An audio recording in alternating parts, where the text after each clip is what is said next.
Love this podcast? Support this show through the Acast supporter feature. It's up to you how much you give, and there's no regular commitment. Just hit the link in the show description to support now. Mom, I like to propose a dinner optimization plan for 2026. Soccer practice every week. Get back late and you're stressed out about making something fast, but actually nutritious for dinner. When Ashley's mom picked me up, I noticed that she made Blue Apron. It came in like a little kit, and by the time it was ready, I still had shin guards on. And it was real food, fresh veggies, protein, actual flavor. Take her from the younger generation. We're innovators, keeping a couple Blue Apron meals around. Not the worst idea. Get $50 off your first 2 orders plus free shipping with code STIR50. Terms and conditions apply. Visit blueapron.com/terms for more. Right now, new FanDuel customers can get up to $300 back in bonus bets every day for 10 days. Place a tournament bet using the token, and if it doesn't win, you'll get up to $300 back in bonus bets every single day for 10 days straight. You can even mix things up with same-game parlays for a shot at a bigger payout. FanDuel, it's time to dance. 21 plus in present and select states. Bonus bets are non-withdrawable and expire 7 days after receipt. Tokens are received in increments of 1 per day. Restrictions apply. See terms at sportsbook.fanduel.com. Gambling problem? Call 1-800-GAMBLER. The Bleacher Report app is your destination for sports. Right now, the NBA's heating up, March Madness is here, and MLB is almost back. Every day there's a new headline, a new highlight, a new moment you've got to see for yourself. That's why I stay locked in with the Bleacher Report app. For me, it's about staying connected to my sports. I can follow the teams I care about, get real-time scores, breaking news, and highlights all in one place. Download the Bleacher Report app today so you never miss a moment.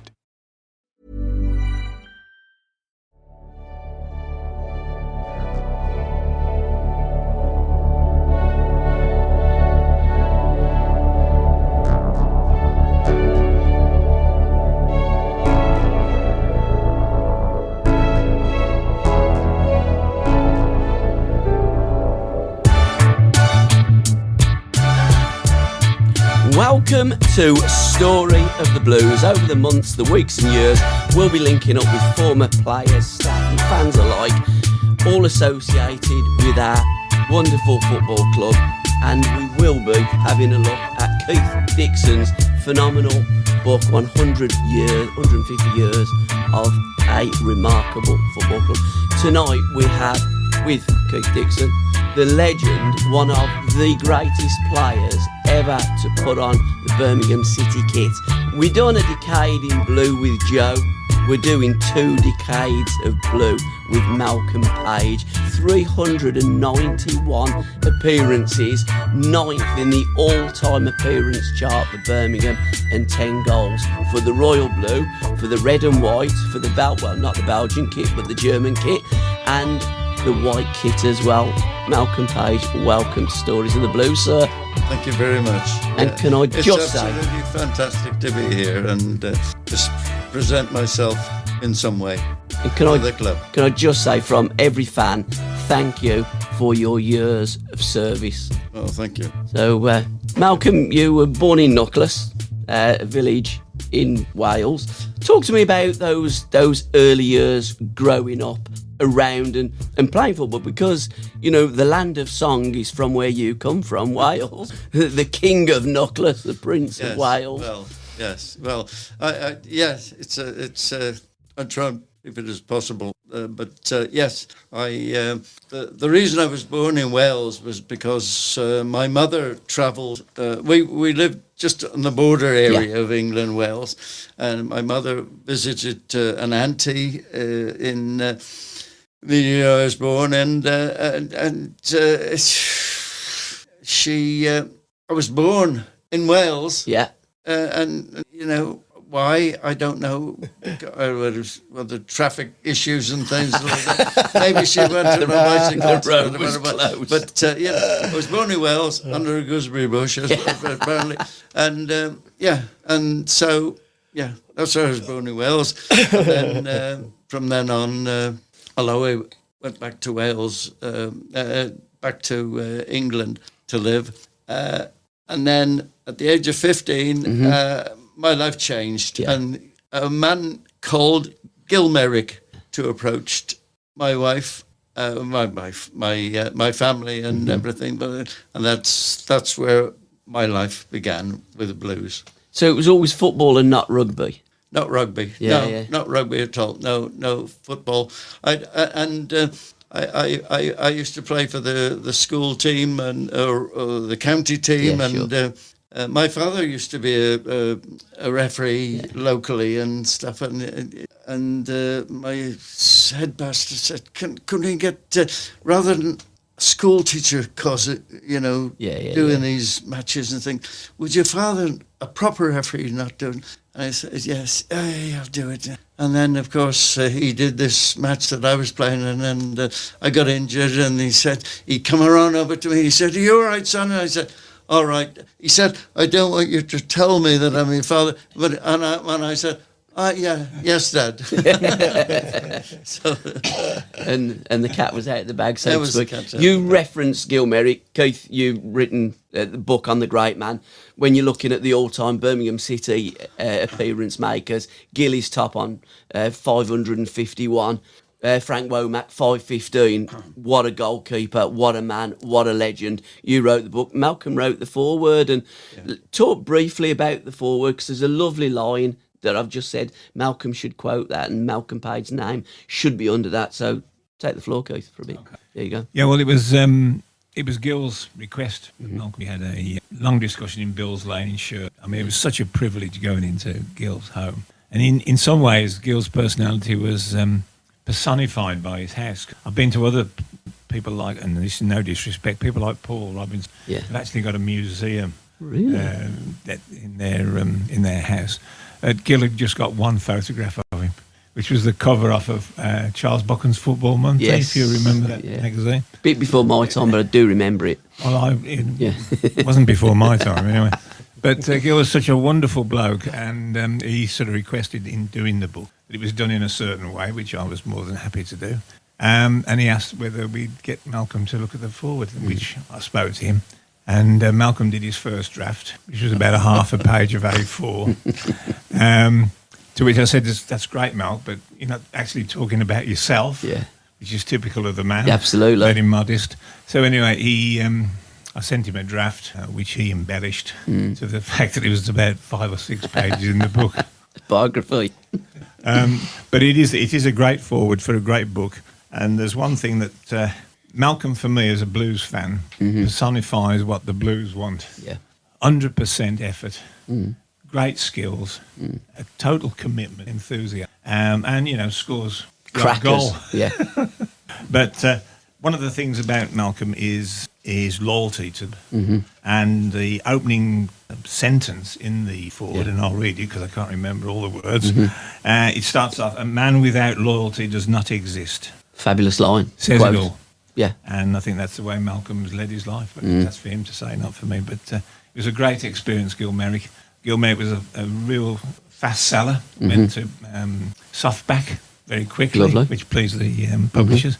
And the nice thing about it, it's still selling today because he was such a legend. Absolutely. He didn't like the nickname 13, though, did he? Which was a bit unfair. Because the story behind that as well, which Gil is in Gil's book, is in those days the England team was selected by a committee. Yeah. And the committee were always influenced by the FA Cup teams. Yeah. So we had about 3 or 4 Blackpool players put in that 1963 Hungary side. 53. Was it 53? Yeah, 53, 54. Age means nothing. Absolutely. But no, and so it was the 53 final, and it meant 3 or 4 of the Blackpool players came in. Yeah. And it was a weakened England team, and we got done. Yeah. But there you go. But Gil, he didn't like 13. What was Gil like to play for? And let's talk as well briefly about Don Dorman, because Don was probably, after Robert Baden-Powell, the greatest scout that we've known. Absolutely, yeah.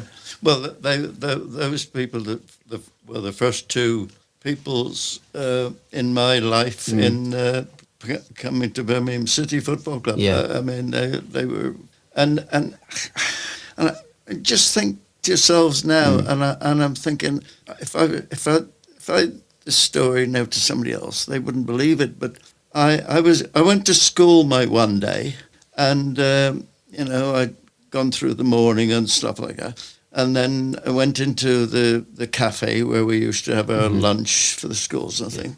And there was, who I didn't know at that time, was Gilmerick and your man. And Don Dorman. Yeah, Yeah. exactly. And I'm thinking, and ever since then, I thought, well, God Almighty, that doesn't happen now, does it, or anything like that? No, not at all. But there was and then it went from that to me, to me being invited down to the ground and stuff like that.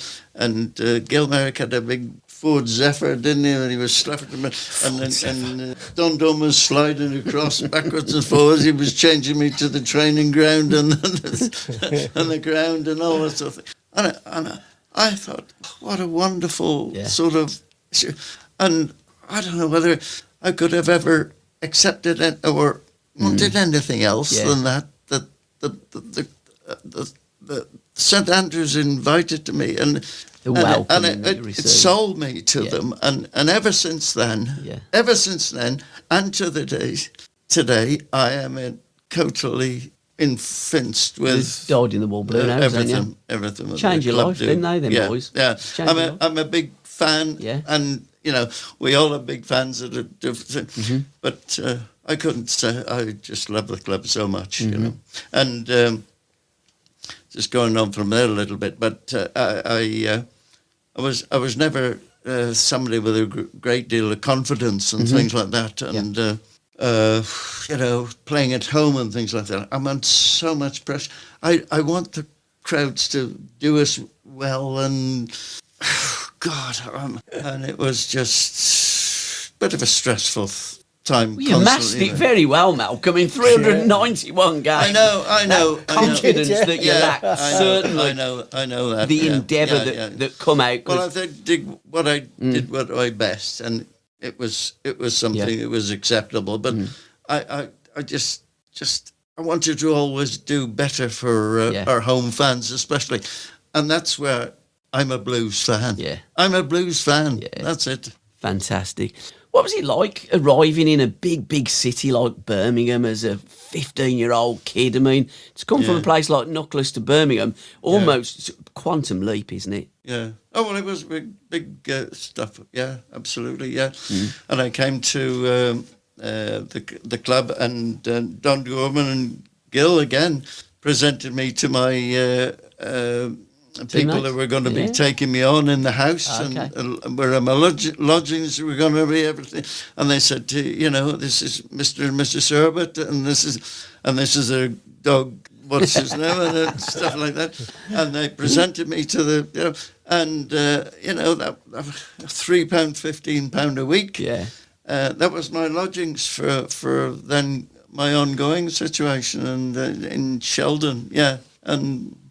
That's where I went from, and I get picked up by the bus and stuff like that, going out to Elmdon. In them days, training ground and stuff like that, and picked me up and stuff like that, and it was such a it was so happy expected, but it was. I really loved it. Some of your teammates that you grew up with there in those days, because that would have been you made your debut. What's your debut? 64, but 64, you would have come in what 62? Was it 63? Yeah, 62 I started, and my first was against Everton in 65. I think it was just 2 or 3 days after my 18th birthday. Yeah, and played against Everton away, and.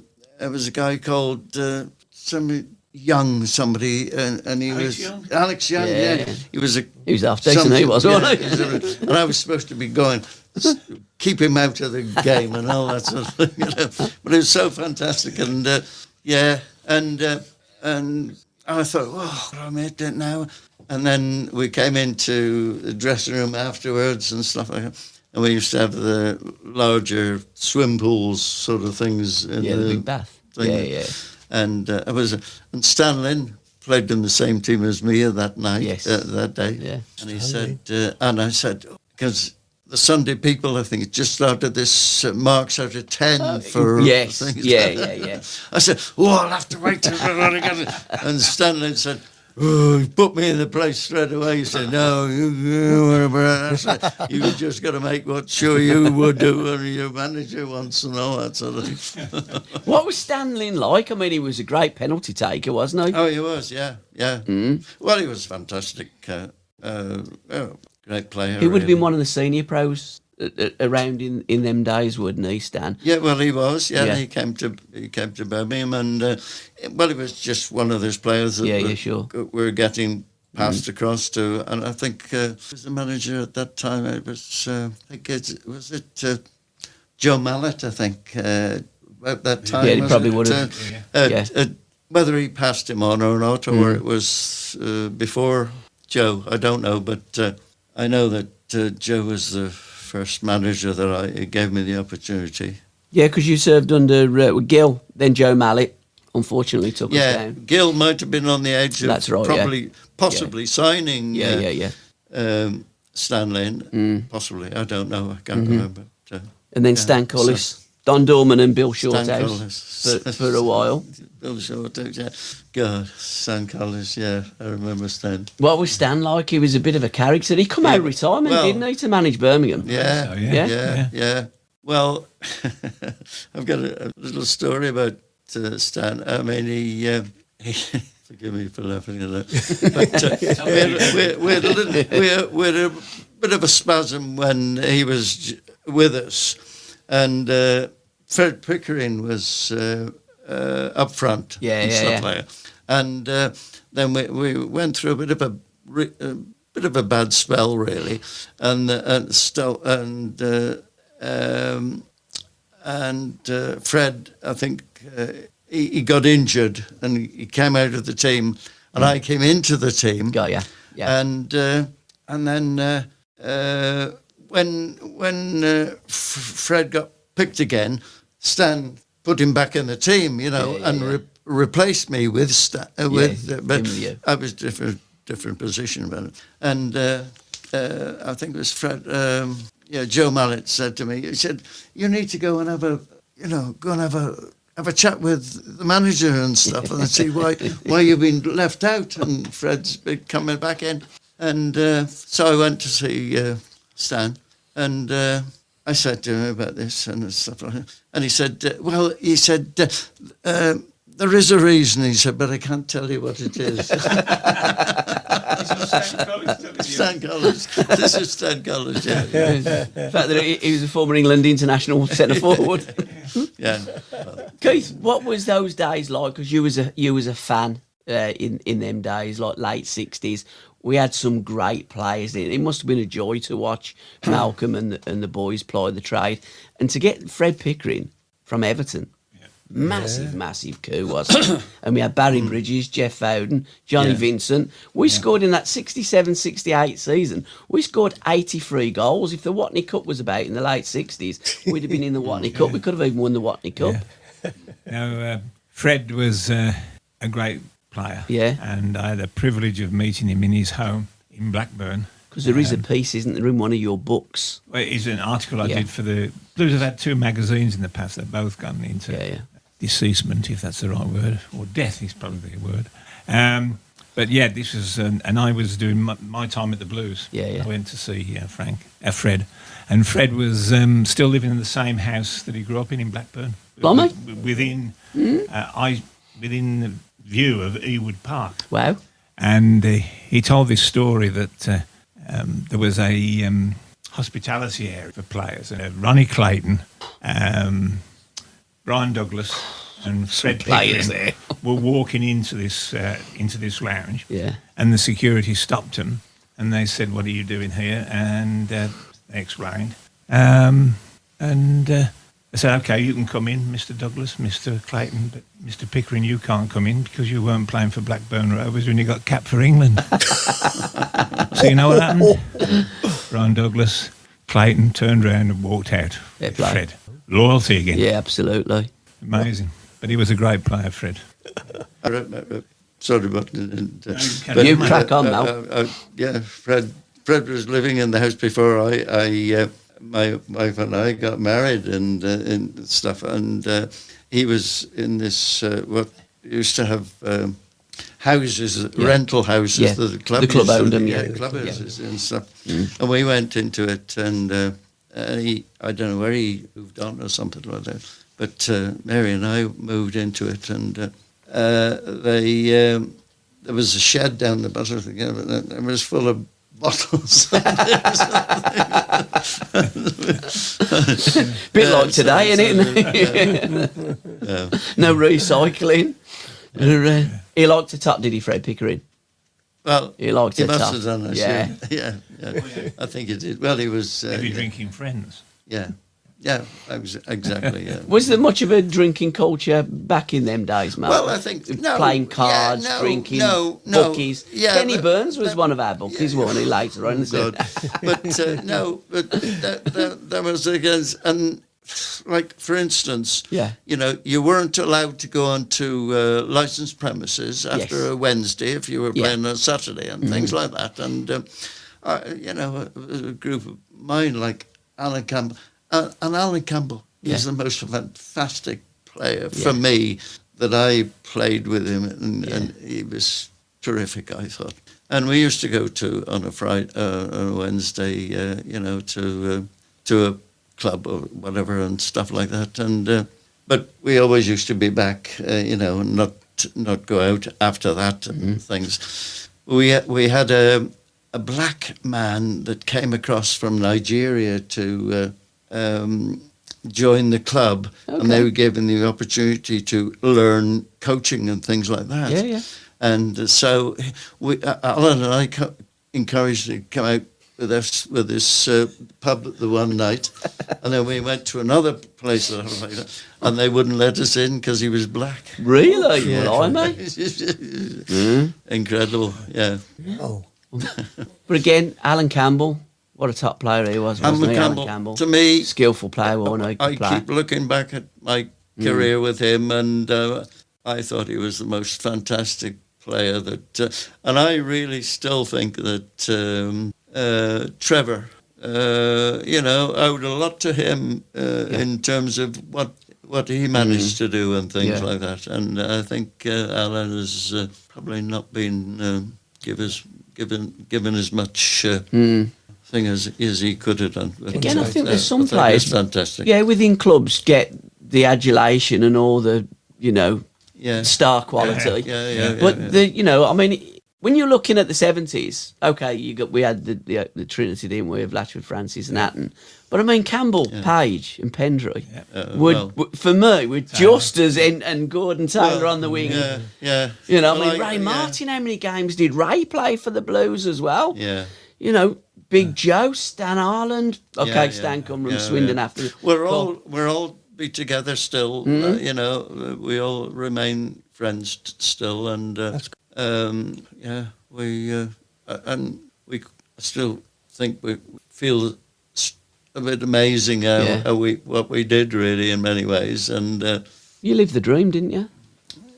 Playing football, keeping yourself fit for a living, and playing for a club and the adulation of the fans. If you could go back to any particular time at the Blues, not a particular season, was there any time that stood out for you more than any other time? Because 68, you played in the Cup semi-final, 68. You played in the Cup semi-final in 72. Played the Cup semi-final again in 75 as well. Is there any particular time that you remember more fondly? No, strangely enough. I just... All great times. Yeah. I must have to say that I had a problem with nerves and things and stuff like that, and presenting things with it. And, if I could get through a game and not do anything stupid or stuff like that, I was really happy about it and things like that. And we did go through bad times and things like that. And I got stick from, from the crowds and things like that, like we all do. But... It was a bit of a battle at times, but I think we a lot of the team that we did battle through it, and we came out of it at the end, and that's what I remember about it, and I was so happy about the Blues fans and things like that. And I could still go down now and watch every game and stuff like that. And it's just, what was that say we were saying about loyalty? Was that... Get your book open again. Is it? Yeah, well, whatever. Yeah, absolutely. I still feel loyal to to Birmingham, course. and I can't get away from that. Absolutely. Well, I remember the time where Yeah. 2011 when we went down to Wembley Okay, yeah, Arsenal. and caught the train at Solihull, and who was in the queue? Yeah. Malcolm. Malcolm And who was he Page. with? Gary Alan Pendrick. Campbell. Oh, Alan Campbell. Yeah, Yeah. yeah. And I mean, it was if they were part of the fans. Is Alan still around in Birmingham? I believe Because so. we bought him up from Charlton, didn't we, in '71? Yeah. Part Yeah, of the, yeah, the promotion yeah, team. Love to get Alan He on was. the show. I have to say, he was such a great Yeah, bloke. player. Yeah. And when he was in his team, Yeah. he worked hard and he was skillful and Yeah. and I think TF, Yeah. Trevor, Yeah, yeah. and him together, they were. Well, the forwards they need were- the balls pushed through, don't they? What have we said? Is, Yeah. Yeah, well, they measure it now, Midfield. don't they, with the Yeah. assists and all that. I mean, Oh, imagine yeah. what the assists would be for somebody like Alan Oh, now, absolutely. if they were Yeah. actually recording Yeah. that Yeah. statistic. Yeah. But I still feel together. And could I just say now that obviously, and in my early 60s when I first joined the club, Mm-hmm. there was a great fella called Graham Sissons, Yes. who's recently lost his life, Mm-hmm. and then another fella that was with me, Phil Summerall. Yeah, Phil Summerall. And then we got funerals coming up, so I would like to sort of say, and we're in the process of making sure that we're all going to go Sure. to come to support them and their families on this on those dates. Yeah. Well, to a certain extent, Phil was very much like Gordon Taylor, an unsung hero. Yeah, absolutely. I mean, 3 he scored- seasons he on scored- the spin, wasn't it? Yeah, he was top goal scorer. I think Yeah. He scored the Absolutely, fastest yeah. goal Yeah. ever. Yeah. Seconds and the fastest Exactly. hat trick as well, I think. Yeah. Yeah. All sort I believe, of yeah, yeah. 83, 85, and Yeah, 87, yeah. something like that. Yeah. But Yeah. I mean, when you look at his record, And a local lad, was he impressive. born in Hall Green? Phil Summerhill. I'm not Oh, sure. he's I think he's a he's local very lad, local wasn't lad, he? I Yeah, know I think that. it is all great. Yeah, I'm sure he's absolutely. all green, yeah. Local, I mean, yeah. again, a little bit before my time, but I remember Phil Summerhill. All the players had the songs, didn't they? They were all... Yeah. And brothers, brothers, the Latchford brothers, what other brothers have we had? Oh, yeah. What other brothers have we had? The Bullocks. What? The Bullocks. Yeah, the Bullocks. That's my line to you, wasn't hasn't it? been Bullock anything. brothers. Well, I went up recently to, as I say, Mickey Bollocks. Mickey Bollocks. No. Mickey He wasn't that Bollocks. bad a player. Come on. Mickey Bollocks, who passed away recently, and Yeah. Peter, his brother, was there, and he was a little bit older than him. And so we, and Peter was always a bit sort of feeling about, why is Mick in the team and I'm not sort of in the team? But anyway, no, but they're both Yeah. great players, really, and stuff. And another player that I went up to was Jimmy Calderwood. Yeah. In Scotland, and he was a fine player as well. And what we do with our former players is to try and support these. Yeah, sure. Are you still involved in the Former Players Association, Yes, Malcolm? I am, yeah. He's the second best looking player, best looking bloke. on Who's the committee. the best looking one on the Tom committee? I'll tell you what, I'm Tom. saying that because I'm sure Tom is listening. Well, Tom always would do, yeah, especially I mean, what a job Tom does for the Former Players Association and the All Stars as well, raising an amazing amount of money for local charities. So anything that we can do for the Former Players Association, just ask. Well, we have. You're part of the team, ain't you? It is a very. It's not a registered charity. Things it does is that Oh, fabulous. it's Yeah, incredible. absolutely. I mean, we've got, and Malcolm is very much part of it. We have a golf day, which is completely free Yes. to the members of the former players. Is that an annual or no? It's monthly? No. Sort of every other year. Oh, I okay, imagine, biannual. Yeah, annual. Bit like a foxglove. You're very good with a dictionary, aren't you? Yeah, I'm very good with gardening as well. Malcolm's very good at golf. There's a lovely Yeah. picture that I put on with you and Mary in your questionable. front room with a putter and a few golf That was balls. quite a Yeah. And the green grass of home. That Mary's in the green grass of home. And there's quite a Welsh connection there. Yeah. There stood Mary. Yeah. But there's You know. just focusing on the foreign players as well. So one minute we're sort of setting up a golf day Yes. down at Alton Golf Club. Is it Malcolm's a always there at Alton? member. Yeah, because Mike Wiseman's there as well. Got ya. And he's a member of the committee as well. But, on one hand, we're dealing with that. The next minute, we're doing a refurbishing Jeff Hall's grave. Yeah. the sort of activities that we embark on. Are for the former players. It doesn't cost the former players anything. Yeah, sure. So we are dependent on sponsors. How can people get involved with the Former Players Association, Keith? Because there must be a lot of brummies out there that might have a few quid spare and thinking, well, I'll chuck it into the kitty of the Former Players Association. Yeah, well, that would be great if they could. How they get involved? Well, there's a website. Okay. bcfclegends.co.uk. Yeah. And it's also on Facebook. But yeah, there's a guy called Pete Hall who's very active. I know Pete. Pete was going to come in here today. Oh, great. But but he was working late, so he couldn't. But I want to get Pete because it's not just about the players; it's about the fans as well. And Pete does a great job. I've known Pete for a long time. Top bloke. Yeah. And it's nice to with the All Stars as well because quite recent legends are playing now. Paul Robinson, I mentioned earlier. Lucas has played for us as well. Yeah, which is great. And it's just keeps that community going. And it's all about the word again, the theme of tonight: loyalty. Awful news about Jason Bowen as well. Being a former player, he's not very well. He's a motor neurone disease.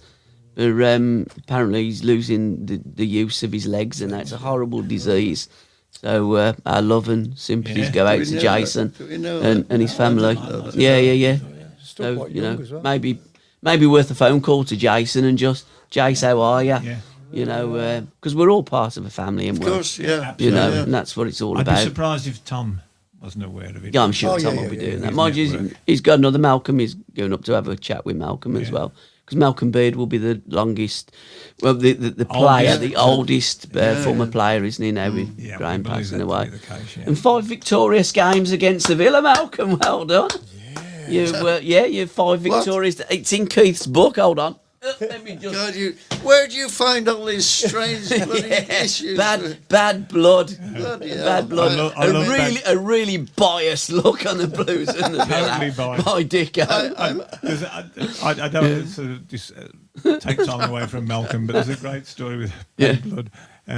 Because Ian was the manager. Ian Dutton. Dutton. Oh, I showed him the book. He said, we can't stock it in the shop. Yeah. I said, why not? Yeah. He said, well, it's the title. He said, it'll spoil our efforts to have a meaningful relationship with our near neighbours. I said, hey, you're talking. I've tried that, it don't work. Right, that very same night we had an event on there. Oh, yeah. And Frank Worthington come out. I was on the same table as Ian Dutton. I got a few books wrapped up in brown paper to sell. And Frank Worthington came on, and as soon as he walked in, SOTV.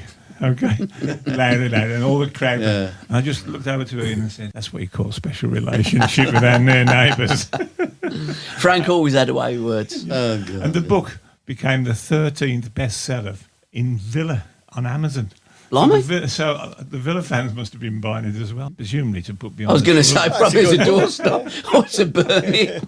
Anyway, sorry, but that was. But yeah, there is. I mean, there is bad blood between the two clubs, and never the twain shall meet. I mean, I for me sins, and I'm not going to go there. But half of my family are Villa, and I do try and kind of stick together, kind of a little bit. But I've just completely lost that. No.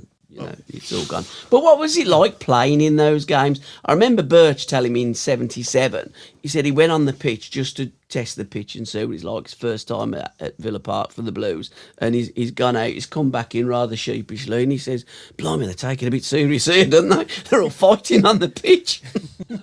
I mean, there was fighting on the pitch and off the pitch as well in them days. There weren't great spectacles, but there must have been great games to play in, Malcolm. Them derbies. Yeah, well, yes, they were, yes. But, I mean, I seem to see things now. When I look at the results from the applause and things that comes out now, I get a little bit concerned about over violence.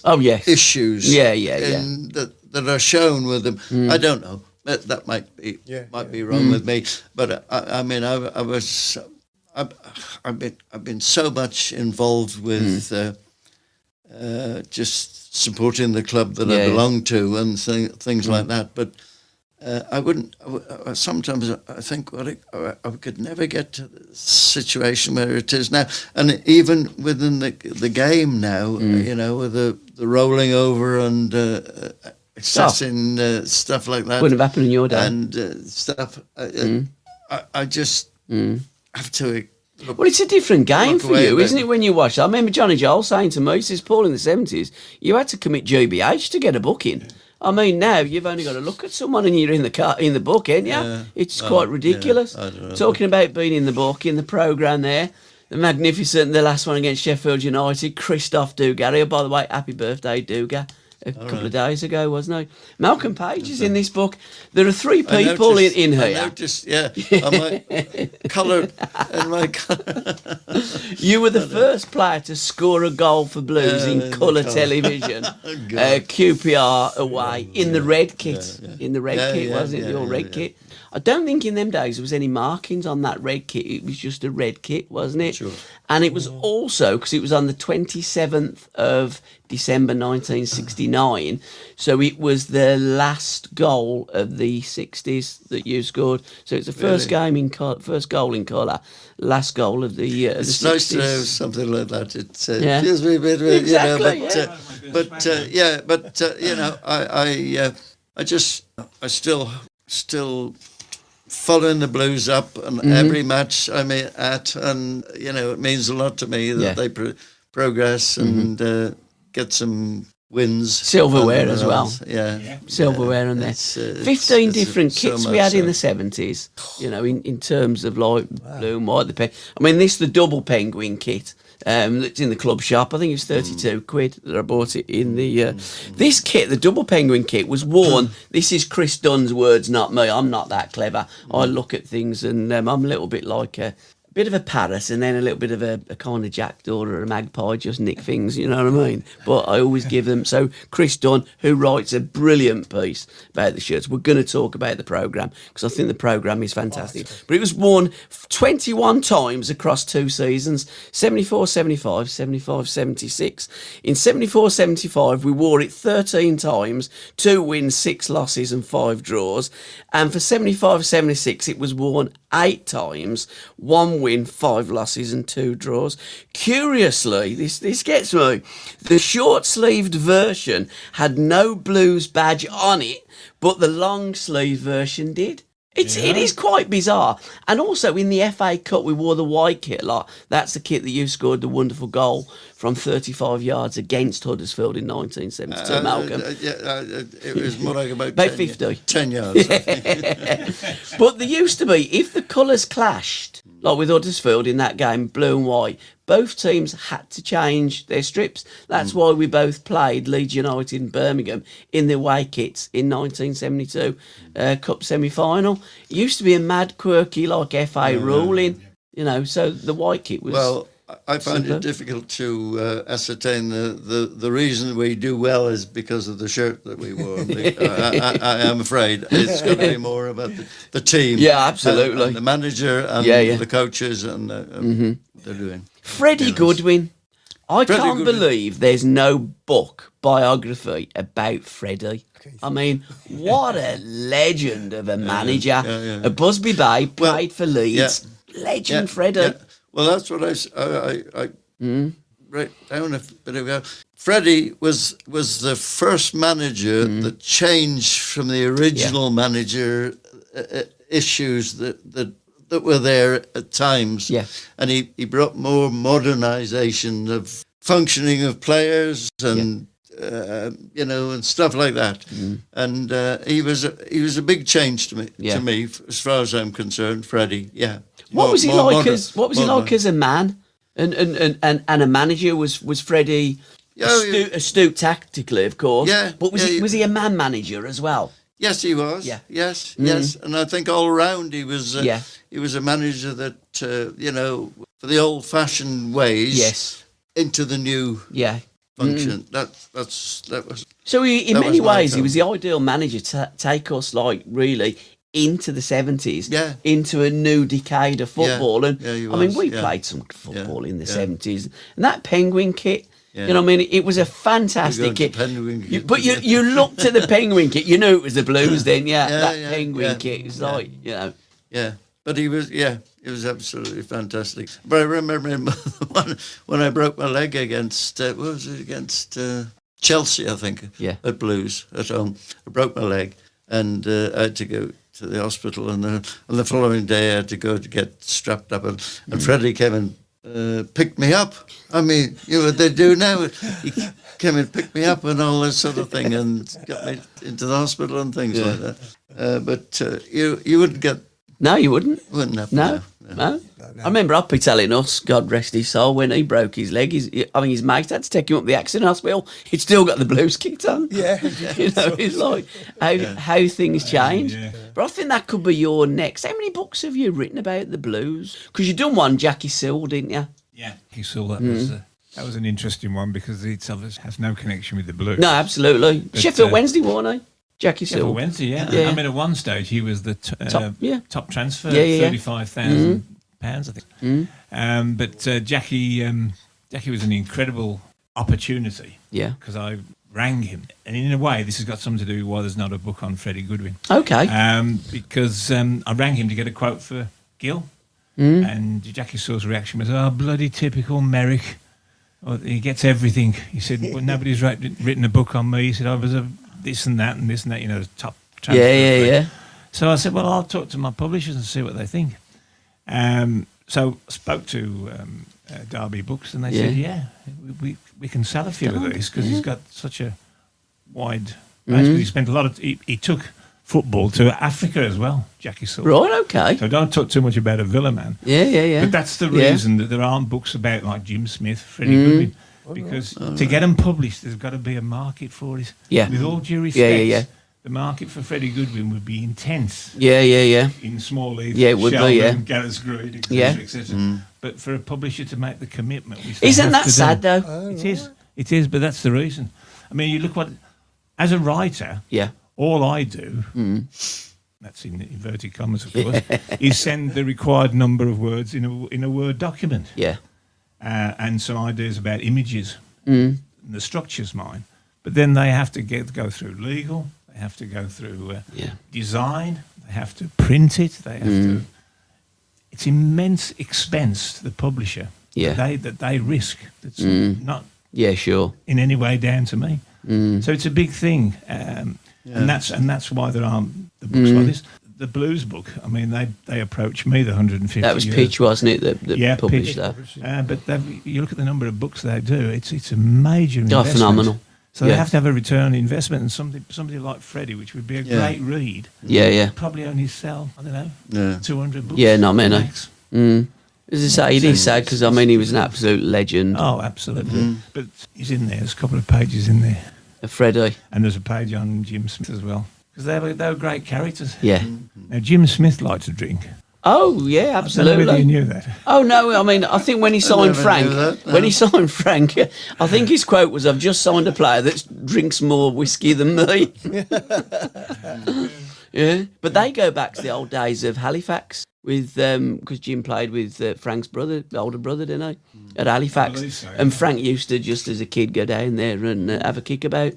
What was he like, Malcolm? Have you got many memories of Frank Worthington? Frank coming to Birmingham City must have been, Frank Worthington character. A few. Yeah. Anything that you can tell us about that not libelous? Well, no. You weren't there. You weren't there with Birch and Curbs before the Chelsea game, was you? In 79-80 season.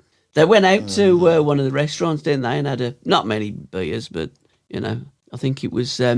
Was it a Wednesday night that we played Chelsea, or maybe on a Tuesday night? And they were out on the Monday night before the game. And Frank says, "Don't worry, it'll be all right." We've heard nothing out of this. We know nothing. No, well, Frank, I mean, but he was quite a character. And I remember we went abroad on it was a pre-season. Yeah, it must have been a pre-season. Yeah. And he said, "Has anybody seen Frank?" "No, I think he's due back now." And he came back, and he got this woman in this house with him, and half a tree was in the bloody thing. He was a character.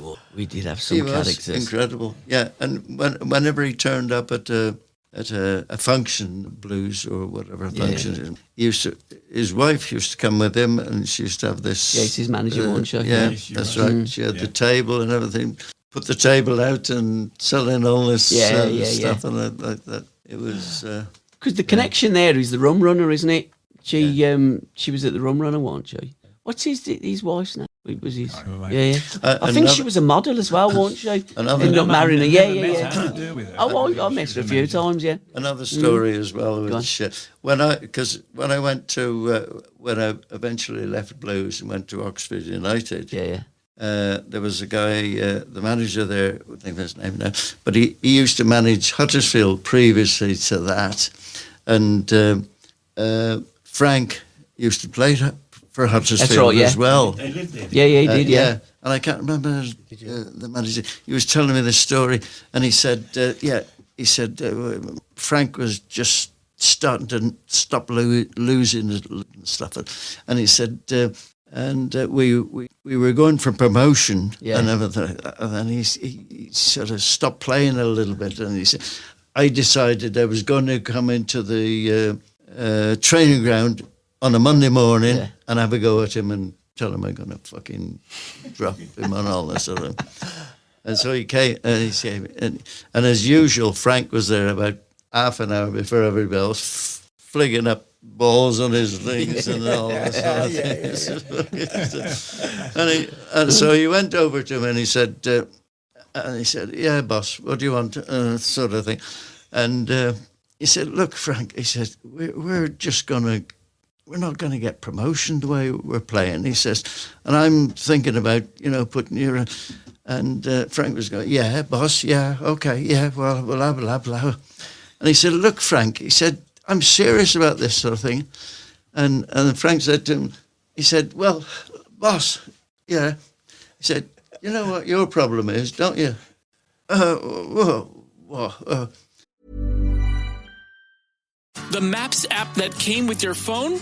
It's fine if you enjoy waiting and guessing and inefficient routes. Or you could use MapQuest. MapQuest is back with live directions, real-time traffic, and faster routes. It moves when you move. Best of all, no printer needed. No paper. No more missed turns. Just you and the app. Get there fast with MapQuest. Download the MapQuest app on the App Store or visit MapQuest.com. MapQuest, still getting you there. The Bleacher Report app is your destination for sports. Right now, the NBA is heating up, March Madness is here, and MLB is almost back. Every day there's a new headline, a new highlight, a new moment you've got to see for yourself. That's why I stay locked in with the Bleacher Report app. For me, it's about staying connected to my sports. I can follow the teams I care about, get real-time scores, breaking news, and highlights all in one place. Download the Bleacher Report app today so you never miss a moment. You worry too much about the fucking game. and the manager, I can't remember the manager's name. He said, oh, fucking Frankie. Well, Ian Greaves was his manager. Ian Greaves, that was him. Yeah, that was him. Yeah. I couldn't remember if Greaves had him at Huddersfield, but he definitely, Ian Greaves had him at... that was him, yeah. Greaves, he had him at Bolton Wanderers. Oh, dear God. Story. God rest his soul. How did that move come about to Oxford? Or you were just briefly talking about Oxford? Because I mean, you didn't want to leave Birmingham City. No, well, no, I left when I was there 20 years.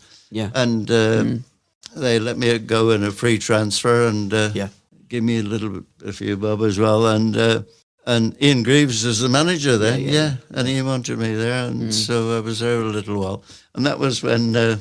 I think I might have a reaction with what was his daughter's name?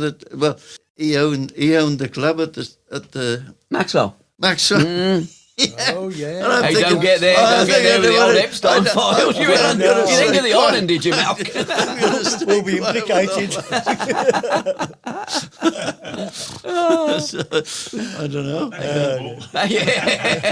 Briefly moving on from the Epstein files, and he ran. Yeah. Reserve team football. It must have been fabulous for a young kid. reserve team. stripes. Did you play many reserve games? Yeah, quite a few. Yeah, you don't get You don't get it today.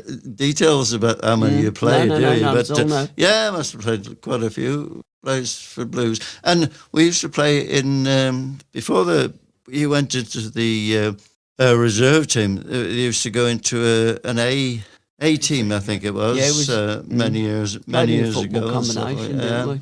And I remember playing Shrewsbury at once Yeah. with an A team. We went up and we were playing the Shrewsbury sort of A team thing. And they got this pitch had got out on a place or something. Yeah. And we learned afterwards it was a prisoners sort of thing. Where we went down this course onto the pitch, and they were always throwing the bloody conkers.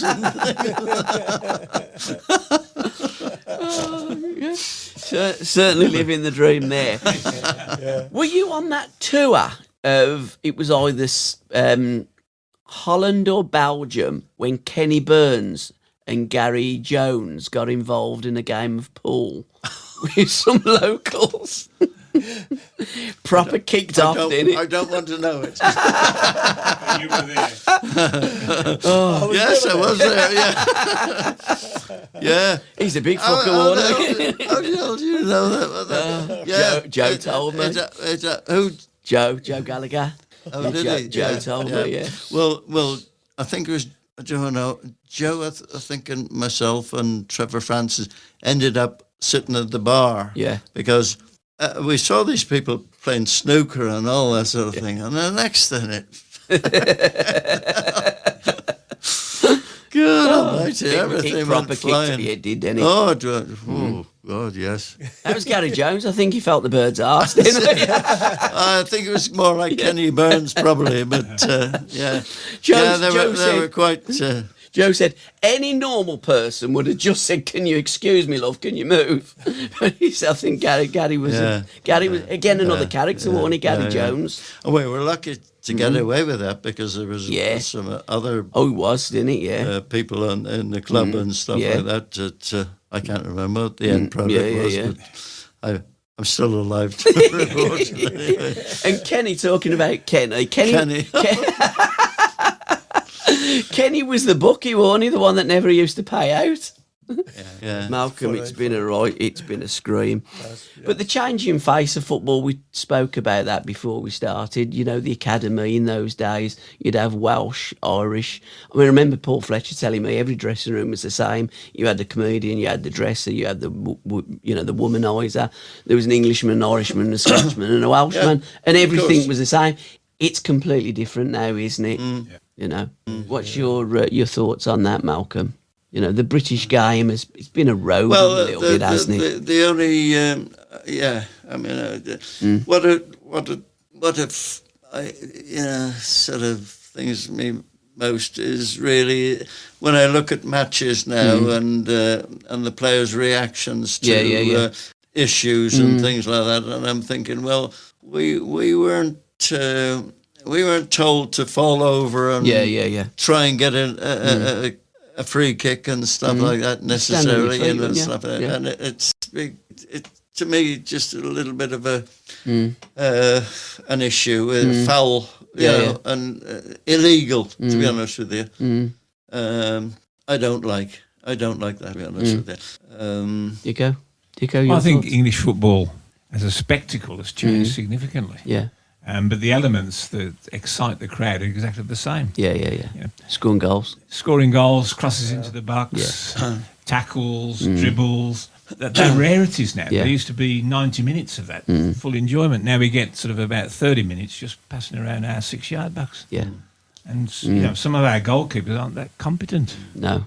Well, they don't catch the ball now. They elect to punch, don't it? It's the way that they're coached. Yeah, it's just such a change in... I mean, I still enjoy the 90 minutes. Yeah, of course we do. Because I go off with two of my sons, and it's what I like about being a Blue Nose is that I still get the same feeling as a 79-year-old man. But we're not going to win. No. The same feeling I get as a 79-year-old that I used to have when I first went there when I was about 10. Yeah. And that's enthusiasm, expectation. Yeah. Today's the day. Yeah. You know? And Every dog has just- its day. It's just wonderful to have that same feeling of expectation and excitement. I still get that walking down Capel Road. And it's again, it's a little bit like we were talking about. It's loyalty, really. But I just don't. I mean, I don't follow the Premiership for obvious reasons. But Do you not watch any Premier League football? No, occasionally I do, but I can't pronounce any of the players' names. Yeah, sound like my dad. Yeah.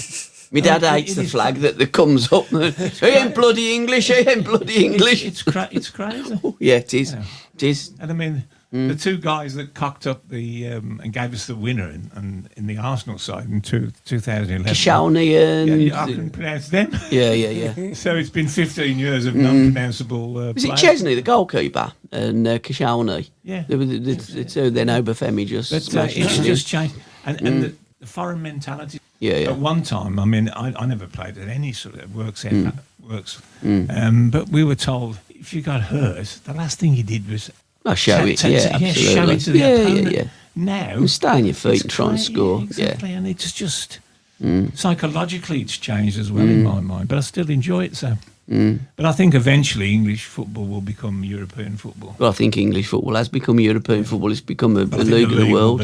It'll be a European league. You know, it's like, not corrupt like it used to be in the days of like Don Revie, and I say that allegedly and not allegedly. When we played in the 72 Cup semi-final, telling Malcolm the story, what had happened, Leeds United had beaten Cardiff in an earlier round, and it was Jimmy Schooler who was the manager of Cardiff. Well, he goes back with Don Revie.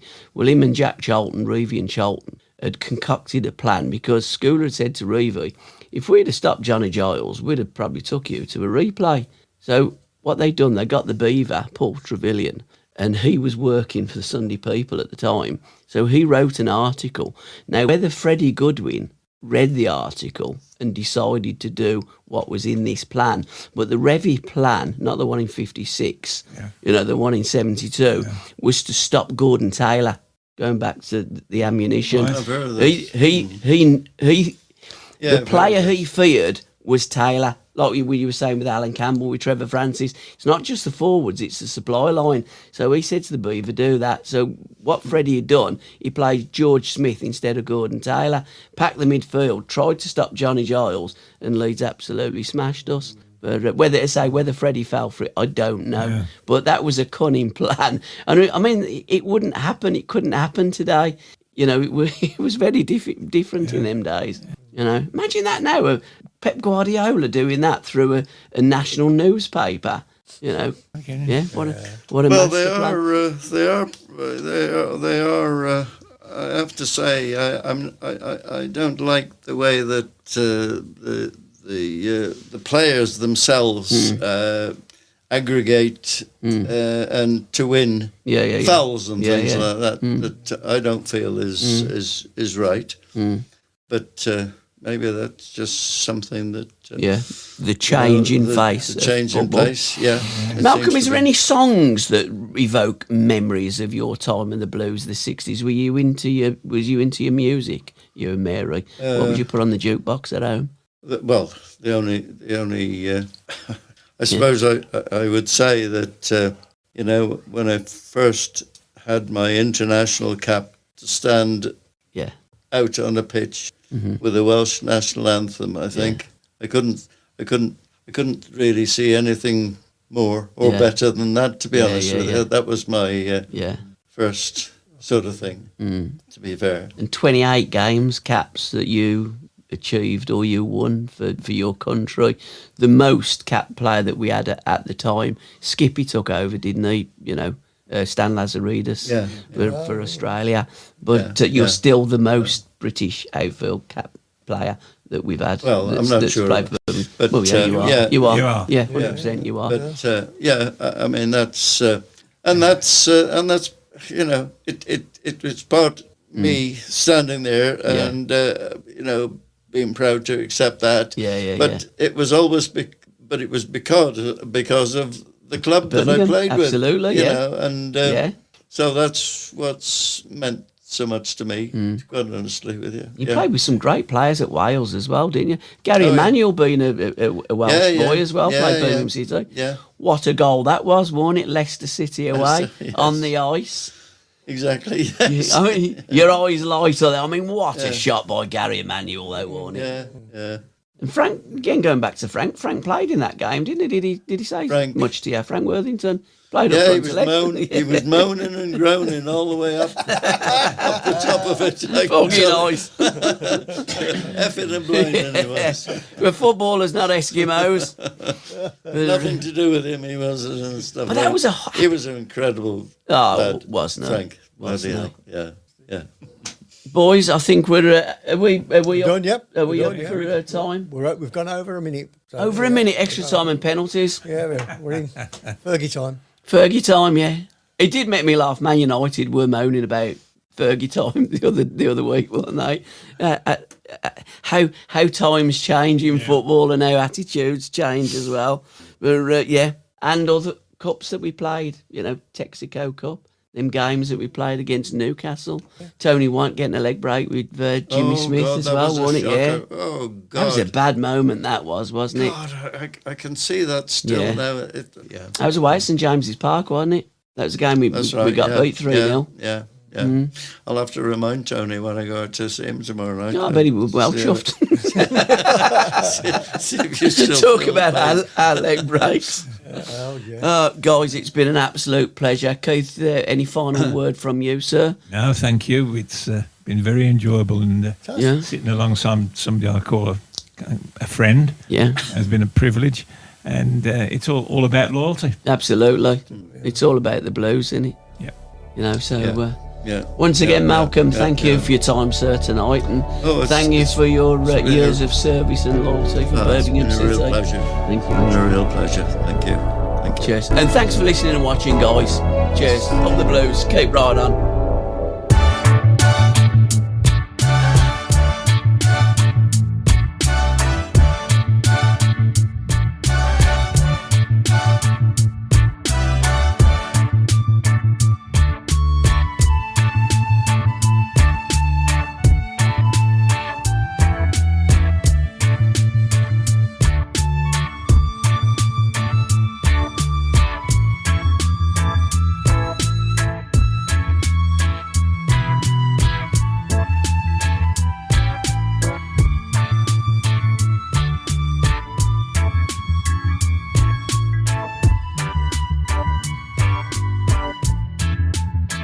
Birmingham City retro podcast production for Tilton Talk.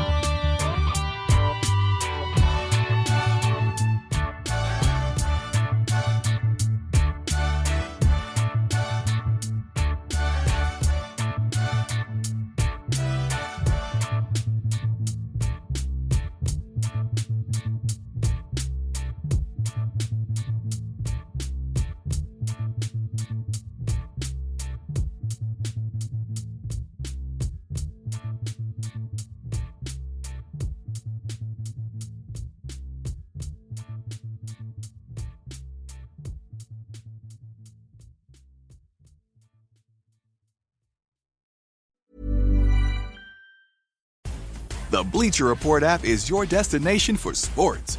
Right now, the NBA's heating up, March Madness is here, and MLB is almost back. Every day there's a new headline, a new highlight, a new moment you've got to see for yourself. That's why I stay locked in with the Bleacher Report app. For me, it's about staying connected to my sports. I can follow the teams I care about, get real-time scores, breaking news, and highlights all in one place. Download the Bleacher Report app today so you never miss a moment.